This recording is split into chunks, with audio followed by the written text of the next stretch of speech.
warahmatullahi wabarakatuh.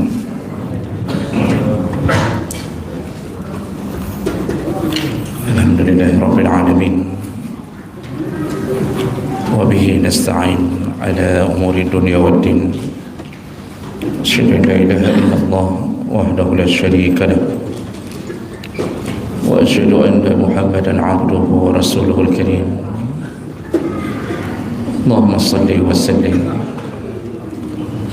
ala nabiyyina wa sayyidina al-Mustafa Muhammadin wa ala alihi wa ashabihi ajma'in. Amma ba'd. Rabbi shrah li sadri wa yassir li amri wa hlul 'uqdatam min lisani yafqahu qawli. Segala puji bagi Allah, kemudian salawat dan salam pada Rasulullah, pada keluarga dan seluruh sahabat-sahabatnya. Bapak-bapak, ibu-ibu yang Allah muliakan, insyaAllah kita akan sambung pelajaran kita. Di pertemuan yang lalu kita sedang membahas tentang syarat-syarat kapan seseorang wajib menghadiri undangan walimah.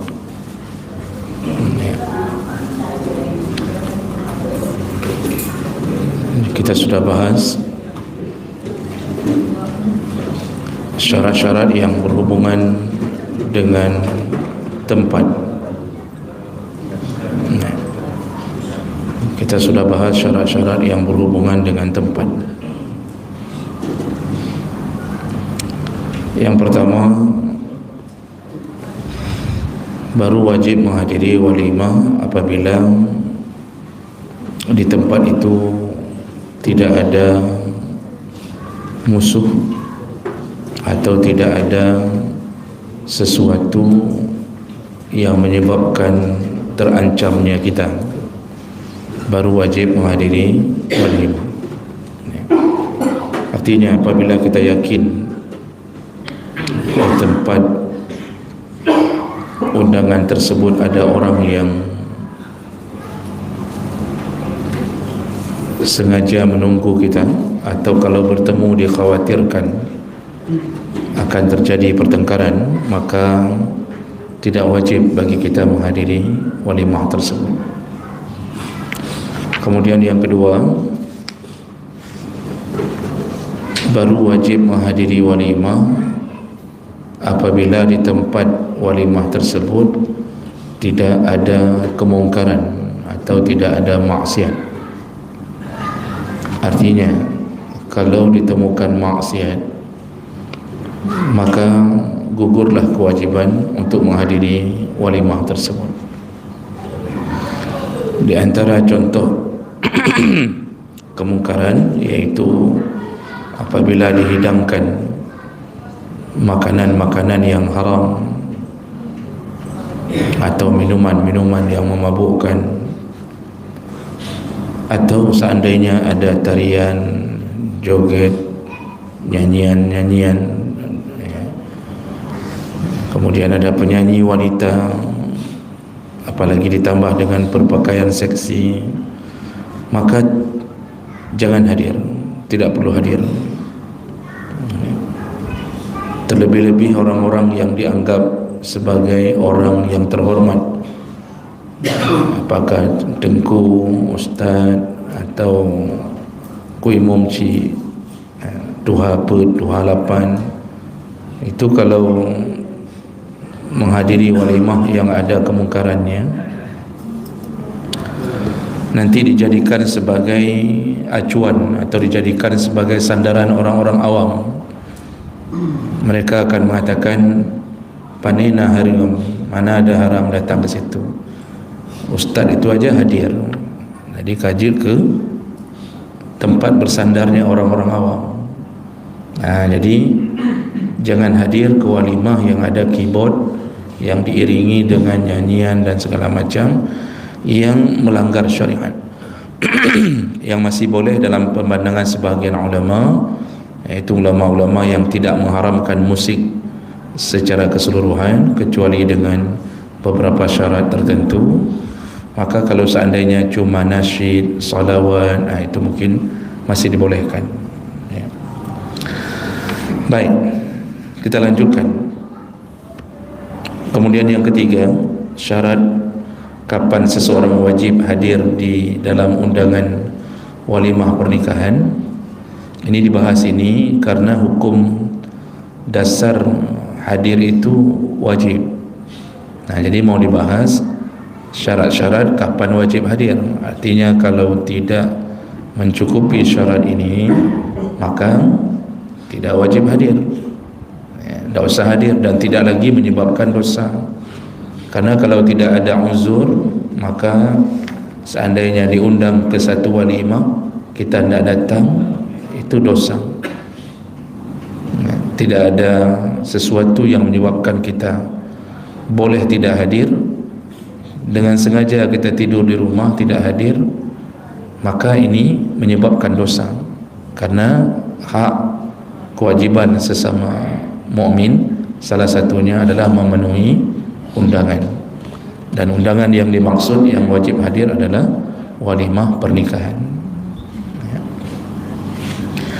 Kita lanjutkan.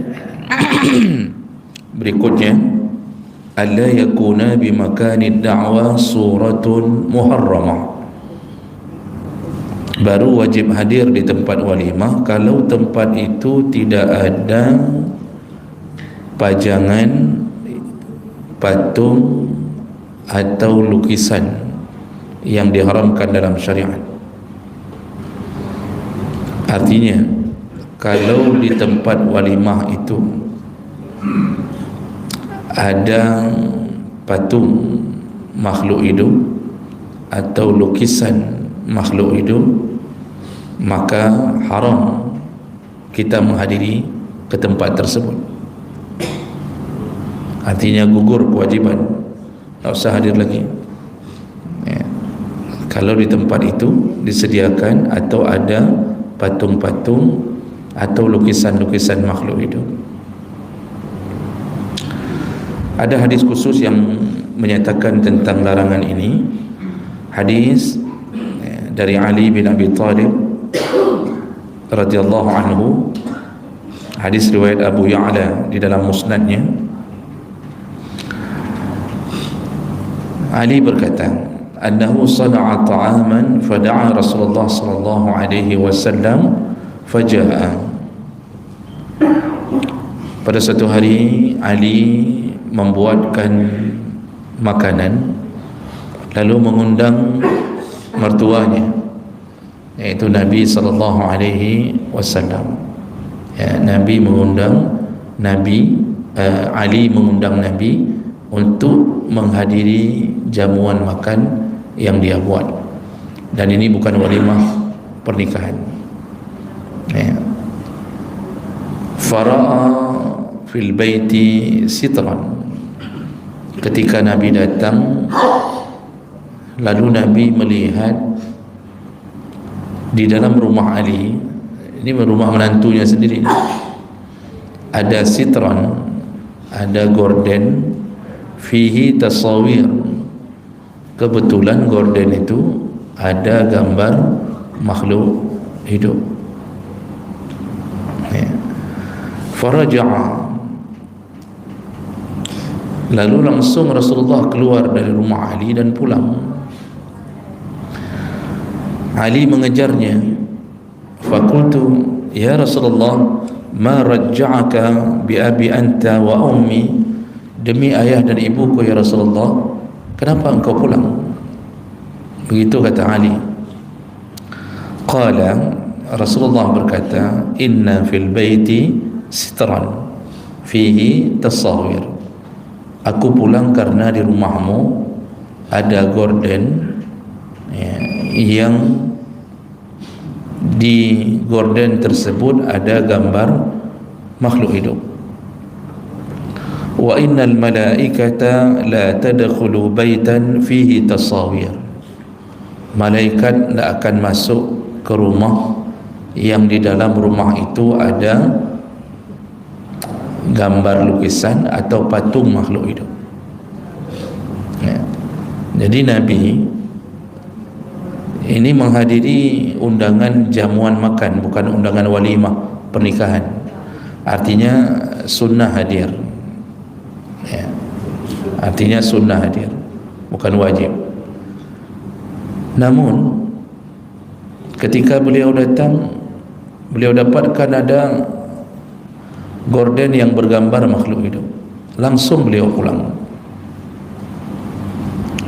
Kalau jamuan yang sunnah saja beliau pulang, ya, maka lebih utama untuk tidak menghadiri. Karena kalau jamuan sunnah ni kan banyak toleransinya, maka lebih utama untuk tidak menghadiri walimah pernikahan yang di tempat itu ada gambar dan patung. Jadi ini yang menjadi landasan utama, jangan hadir. Ini hadis khususnya. Kemudian ada hadis-hadis secara umum yang melarang kepada mukmin untuk membuat patung. Kemudian juga dilarang untuk menyimpan patung dan lukisan di rumah. Dalam urusan membuat patung ini ada beberapa hadis, di antaranya annahu sallallahu alaihi wasallam la'ana al-musawwir. Rasulullah melarang, melaknat, ya, para pembuat patung. Rasulullah melaknat profesi pembuat patung.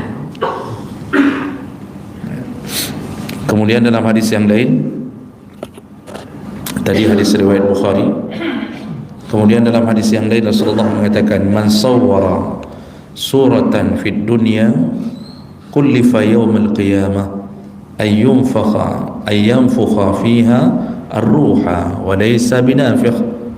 Barang siapa yang pernah membuat patung di dunia, maka dibebankan di hari kiamat oleh Allah untuk meniupkan ruh di dalam patung tersebut. Walaysa binafikh, dan pasti dia tidak mungkin meniupkan nyawa ke dalam patung tersebut. Begitu dia tak bisa meniupkan nyawa, dimulailah siksa. Nanti dalam hadis yang lain, seburuk-buruknya atau sedahsyat-dahsyatnya siksa di hari kiamat, salah satunya yang diterima oleh para pembuat patung. Nah, ini hadis-hadis yang melaknat tentang membuat patung. Makanya orang hari ini punya keterampilan tapi tidak punya iman, sehingga kadang-kadang terjun ke dalam dunia ini. Nanti pilih kuliah, waktu kuliah pilih jurusannya, jurusan seni rupa. Nanti jurusan seni pahat, nanti ada seni ukir. Pokoknya macam-macam yang bentuknya, buat alihnya pegang patung. Kalau di Jogja itu terkenal sekali dengan dunia itu. Di Bali jangan tanya. Kalau Bali wajarlah, karena mereka Hindu. Hindu itu agama yang paling banyak Tuhannya, dan agama yang paling banyak berhalanya. Itu Hindu. Kalau Kristen juga berhala juga, cuma mereka meyakini berhala itu reinkarnasi dari Tuhan Bapa. Jadi Tuhan Bapa itu punya firman. Kalau kita menyebutnya kalam Allah, jadi versi Nasrani Tuhan Bapa itu punya firman. Firman itu tidak bisa diterjemahkan ke dunia kecuali melalui seorang yang juga berbentuk manusia. Maka firman Tuhan berbentuk Yesus. Jadi firman Tuhan itu disampaikan oleh Yesus. Karena kalau firman Tuhan langsung ke manusia itu tidak nyambung alam Tuhan Bapa dengan alam manusia. Begitu keyakinannya. Maka Yesus itu menjadi reinkarnasi dari Tuhan Bapa, penyampai firman. Tapi masalahnya Yesus dibuatkan patungnya. Ya. Kalau agama Katolik itu malah Yesus ditempel di gereja-gereja patungnya, kemudian disalib, ya, patung Yesus ada disalib, bahkan dengan memakai cawat. Lalu diprotes oleh Martin Luther yang kemudian membuat Kristen tandingan, yaitu Kristen Protestan. Ya, makanya salib, kalung salib Kristen Protestan itu tidak ada gambar Yesus, ya, tidak ada patung Yesusnya. Ya, mereka tidak mau menghinakan Yesus dengan cara begitu. Tapi intinya mereka tetap beragama itu tetap melalui berhala. Buddha itu memang patung Buddha di mana-mana, ya. Malah patung Buddha itu dengan berbagai gaya kan. Ada yang duduk bersilang, ada yang sambil tiduran. Nah itu macam-macam. Jadi agama-agama di dunia ini itu banyak mengimplementasikan penyembahannya melalui berhala. Satu-satunya agama yang hari ini menjaga diri dari berhala itu Islam. Kalaupun ada orang yang menuduh orang Islam ni bodoh, tu apa dia mengelilingi batu hitam di Makkah, lalu dia mencium batu hitam yang bernama Hajar Aswad, itu bukan berhala. Kalau bukan karena Nabi pernah mencium Hajar Aswad, sungguh orang Islam tidak akan menciumnya. Jadi mengikuti Nabi, bukan mencium berhalanya. Ini sama seperti orang bicara dengan kekasihnya di dalam HP, tiba-tiba sebagai penutup sebelum bye-bye dia cium dulu. Yang dicium apa? HP-nya. Ini bukan abang inang misal ni dia sedang, si lelaki ini sedang ditugas luar lah, udah 4 bulan bicara sama isterinya, kan? Nanti begitu sebelum bye-bye berpisah kan diciumnya apa? HP-nya. Itu sama seperti kita, Pak. Kita bukan mengelilingi Ka'bah karena mencintai Ka'bah, tapi karena Allah yang suruh. Jadi cinta kita ini cinta ke Allah. Ya. Jadi kita tidak ada reinkarnasi melalui berhala, itu tidak ada. Makanya haram betul dalam Islam kesyirikan yang berbentuk penyembahan berhala. Karena urusan itulah makanya seluruh patung itu haram. Ya, haram. Walaupun punya keunikan, keindahan yang heboh viral berapa bulan yang lalu, Pak, patung kadal. Cuma dengan harga 50 juta bisa membuat patung kadal di tengah kota. Kota apa itu, Pak? Bapak tidak ada yang tahu satu pun. Bapak ngapain aja selama ini? Di mana itu? Di Cianjur ya? Ya betul ya. Jadi ada perumahan itu buat patung kadal di tengah kota. Ya, harga dengan 50 juta.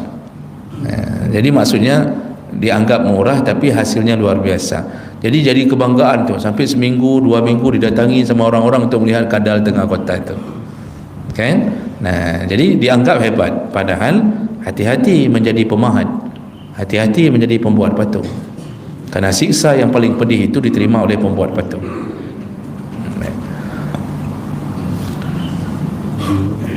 Kemudian secara umum juga hadis-hadis menyebutkan haramnya, selain membuat, haramnya memelihara patung dan lukisan.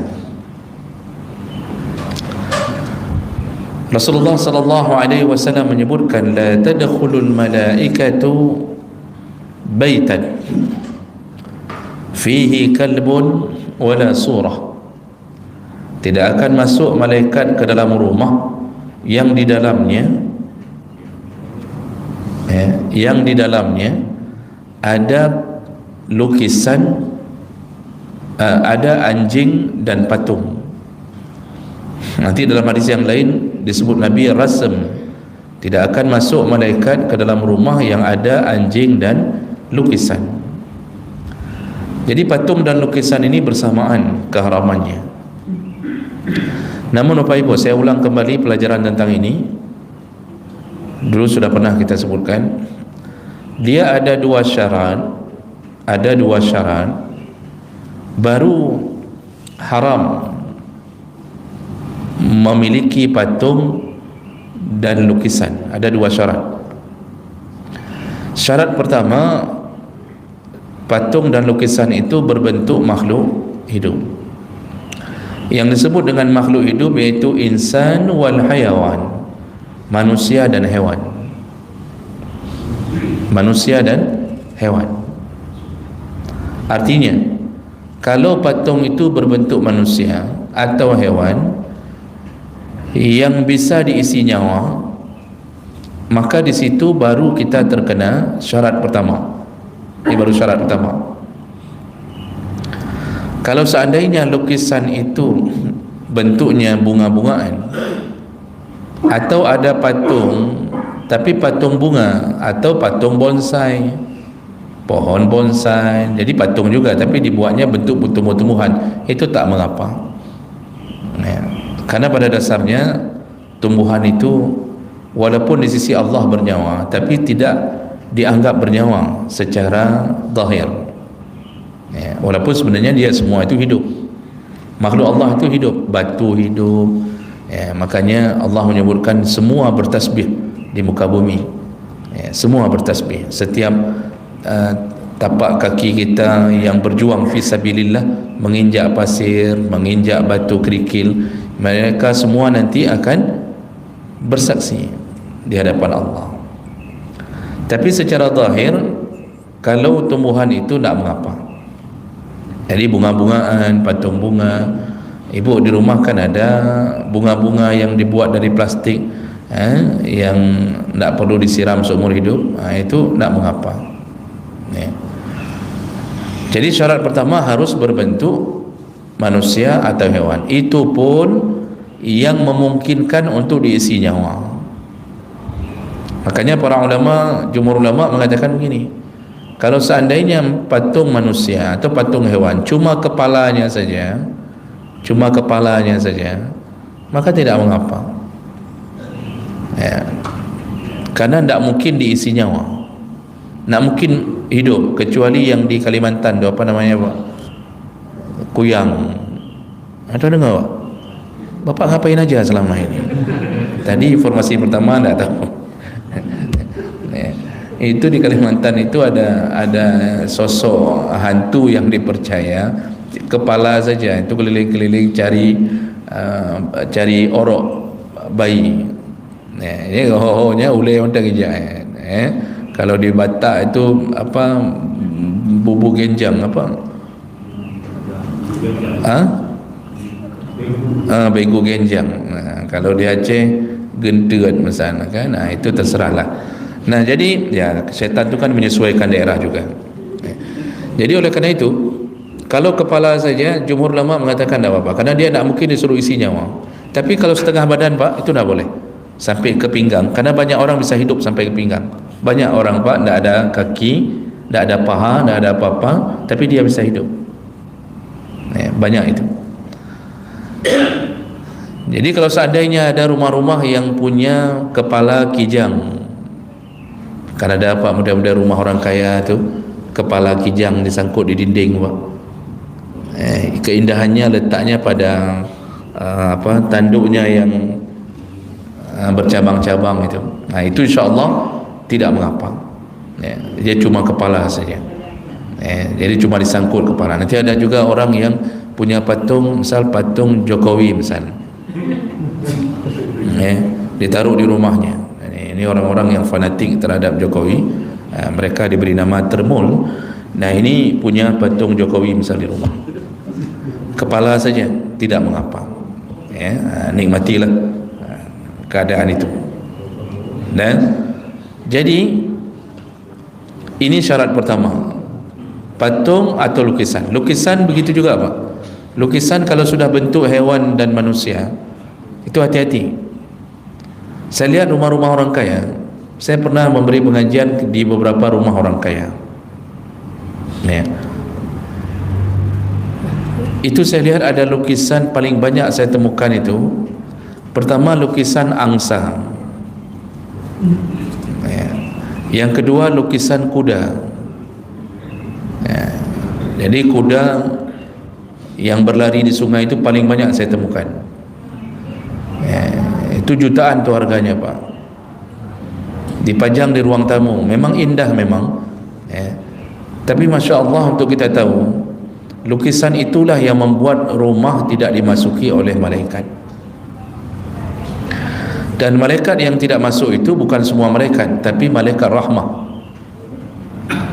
malaikat yang membawa keberkahan, malaikat yang membawa kebahagiaan. Jadi keberkahan dari Allah itu tidak dapat, rahmat dari Allah tidak dapat. Makanya rumah-rumah yang begitu biasanya isinya panas semuanya, Pak. Bertengkar, malas salat subuh. Ya. Kenapa? Ada sesuatu yang membuat malaikat tidak masuk. Tapi kalau malaikat raqib atid yang mencatat amal itu tetap nempel. Jadi jangan sampai salah faham sehingga dimanfaatkan hadis ini oleh para pengedar sabu, orang-orang yang berganja, berzina. Jadi supaya malaikat tidak mencatat zina di rumah, dia pelihara patung atau lukisan dengan dalil malaikat tidak masuk. Tidak, malaikat pencatat amal tetap masuk.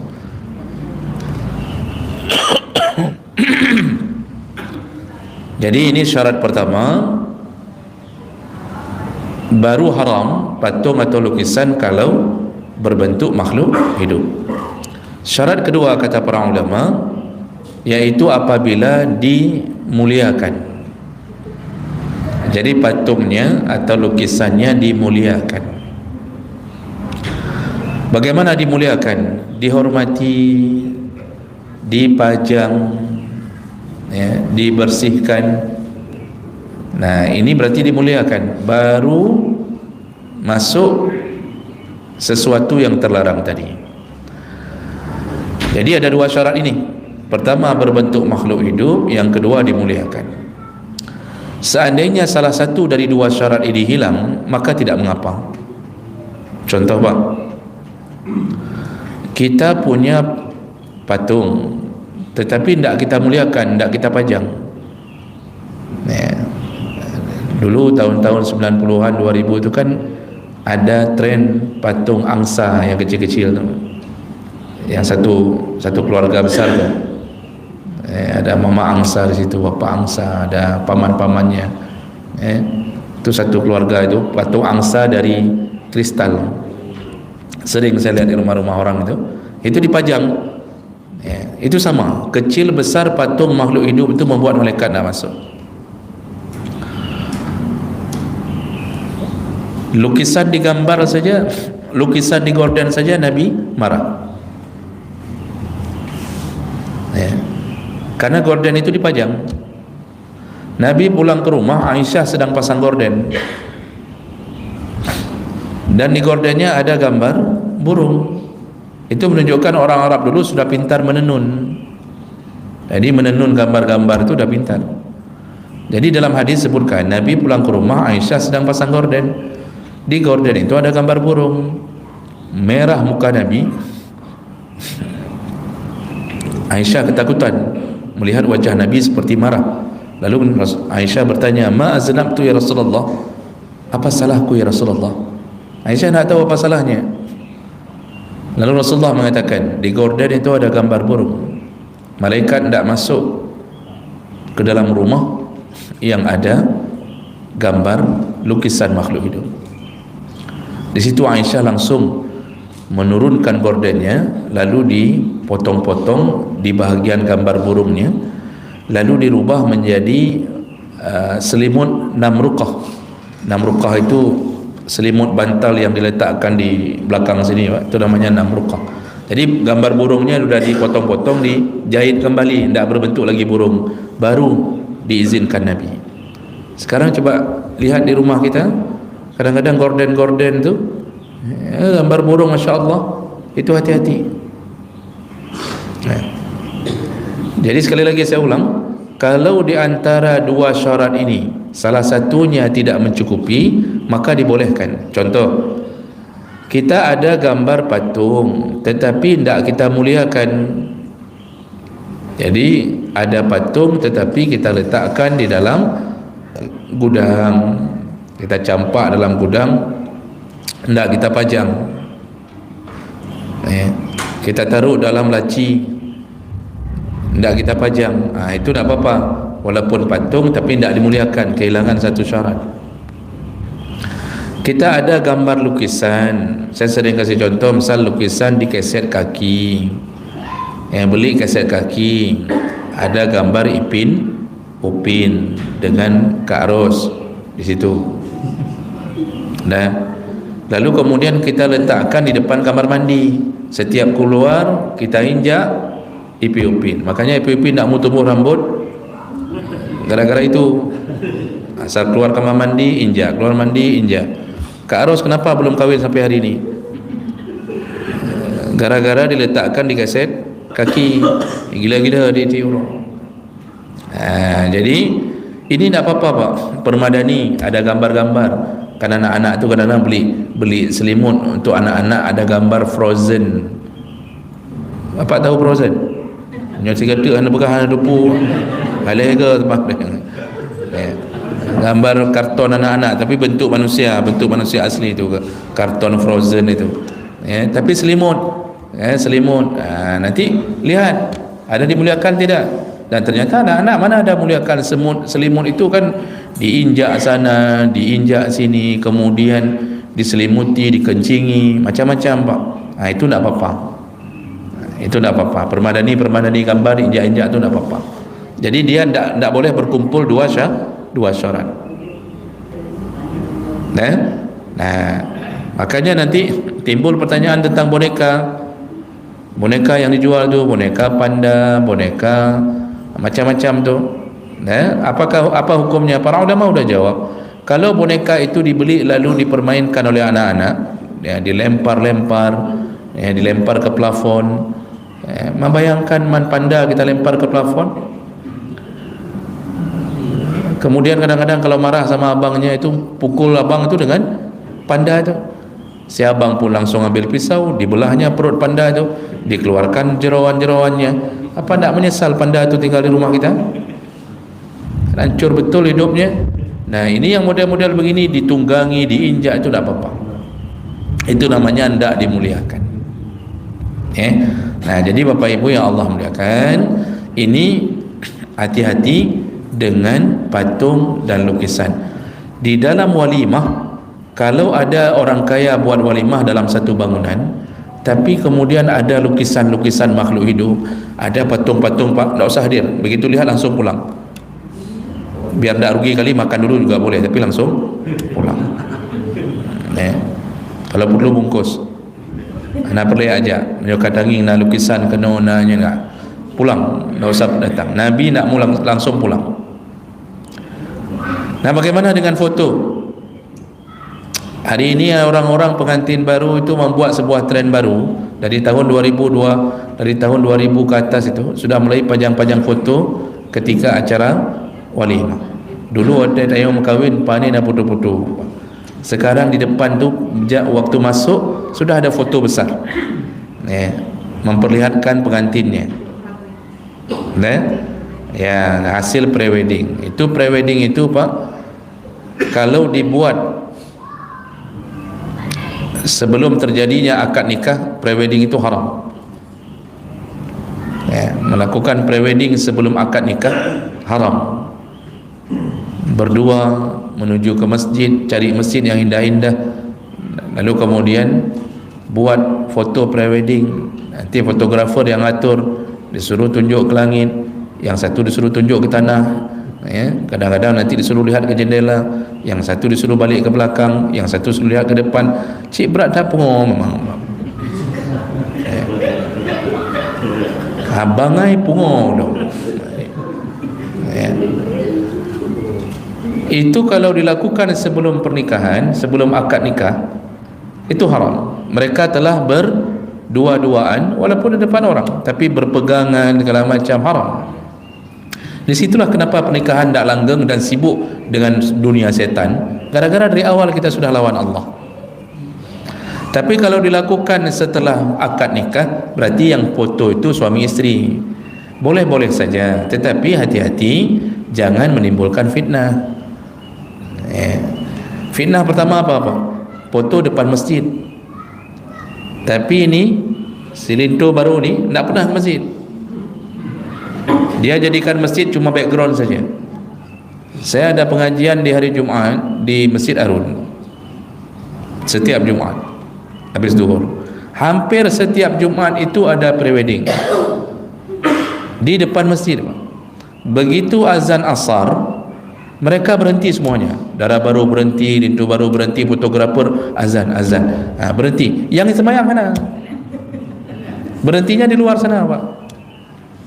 Tapi tak solat. Habis orang solat, mereka mulai lagi. Tak solat itu. Begitulah cara mendesain pernikahan syaitan. Jadi bagaimana hukumnya itu foto-foto itu? Nah, jumhur ulama Pak. Nanti ada ulama-ulama yang langsung mengharamkan. Jumhur ulama termasuk kitab fikih sunnah, Sayyid Sabiq itu mengatakan dibolehkan. Hukum foto itu bukan lukisan. Foto itu tidak dianggap lukisan karena dia tidak dilukis tapi dicetak. Yang dicetak maya, bayangan dengan sistem kamera terbalik. Jadi itu sistem kerja kamera. Jadi para ulama mengatakan dia tidak dilukis, dia hanya dicetak. Makanya hukum foto masih dibolehkan. Cuma hari ini Pak, foto-foto kemudian kembali dilukis. Foto, tapi kemudian sudah mulai muncul teknologi, apalagi ini menjelang teknologi AI ini, itu foto-foto kemudian dijadikan lagi bahan lukisan. Itu kembali haram. Hati-hati ya, kita ini Pak kadang-kadang terjebak di dalam teknologi sehingga melakukan yang haram. Jadi kalau foto insya-Allah masih boleh dalam pandangan jumhur ulama, cuma hati-hati isi fotonya. Isi foto jangan sampai menimbulkan fitnah, terutama perempuan. Kalau foto laki Pak, tak terlalu mikir orang, karena perempuan lihat foto laki tak penting. Mau kekar, mau perkasa, mau gagah, mau gantengnya, putih, tinggi, segala, tak penting bagi perempuan. Yang penting pengen belanja apa lagak dah punya anak pengen belanja. Gerd hitam kelat tapi pengen belanja 10 juta per bulan. Suami hitam kelat tetapi wang belanja 10 juta Pak. Kata si suami, ni belanja 6 juta, yang 4 juta untukmu. Cuba tanya sama isteri yang punya suami hitam kelat tadi, apakah engkau mencintai suamimu? Banget katanya. Banget kan. Bukan sangat mencintai lagi, dia bilang banget katanya. Hanya peduli, yang penting pengla. Tu apa suami putih tinggi besar Pak, kriat mati ni. Kemudian wang belanja ada, ini tak usah duduk bagi kedai kopi dari bengah sampai maghrib. Mana yang minta rezeki tapu? PNS bukan, P3K tak lulus. Kerja pun tak mau. Ini tak ada manfaat. Makanya foto laki itu bukan sandaran syahwat perempuan, tapi foto perempuan itu sandaran syahwat laki-laki. Makanya fitnah paling besar adalah foto perempuan. Ibu-ibu kalau punya foto di rumah, secara hukum dasar boleh, tapi isi foto hati-hati, apalagi dipajang di ruang tamu. Ibu-ibu pajang foto pernikahan dulu tahun 1990, tahun 19 nikah tu kurang belah 78, dipajang di ruang tamu. Tak pakai jilbab, betul orang dulu tak pakai jilbab, cuma pakai pakaian Acehnya taku-taku dia. Itu setiap kali yang datang akan melihat, dilihat ke foto, dilihat yang aslinya, lihat foto, lihat aslinya, berulang-ulang sampai dia ragu, ni betul ni. Hanahi membaca yang itu cantik luar biasa, yang ini sudah hi monster. Jadi kan dia ini menimbulkan fitnah. Kok lagak ada awak ini dengan tak berjilbab. Pindahkan foto itu. Foto-foto keluarga apa untuk apa dipasang di ruang tamu? Ni kalau saya tanya serius, apa manfaat pasang foto keluarga di ruang tamu? Kenapa tidak taruh di kamar, di dapur, atau di ruang TV tempat nonton anak-anak? Kenapa semua foto keluarga taruh ruang tamu? Apa maksudnya? Bahagenging leurang, biar tujuannya dilihat matamu. Pasti itu foto-foto kita, tapi kita tempatkan di ruang tamu. Mana ada tujuan lain? Supaya tamu sambil-sambil kita buat teh ke belakang kan, dia terawang kan pandangannya, dia lihat, ada ya Allah, langsing ibunya negara teh undang. Bahkan jino kada gedrom ini perlu aku galon. Itu dia akan menimbulkan fitnah. Makanya paling aman tu foto keluarga jangan taruh ruang tamu, Pak. Foto taruh di kamarnya, kenapa? Coba Bapak Ibu ke rumah saya ada foto keluarga, tapi tidak ada di ruang tamu. Kenapa? Tak perlu kita pamerkan ke orang, karena itu memang kenangan kita bersama istri yang pertama. Memang masih yang pertama maksudnya, kan? Itu kenangan bersama. Kalau mau lihat dalam kamar, duduk berdua lihat, menikmati masa dulu waktu masih langsing, Pak, sebelum jadi kayak gini. Itu lihat di situ. Dia tak pajang ruang tamu, berarti kan menimbulkan fitnah. Itu belum lagi komen orang tak enak. Waktu dia bilang, "Pekan lagi nyokan ruang ibu," itu sakit hati kita. Sampai kita bilang mas suami, "Najampu sirah dalam teh bacut." Ini tidak usah, Pak.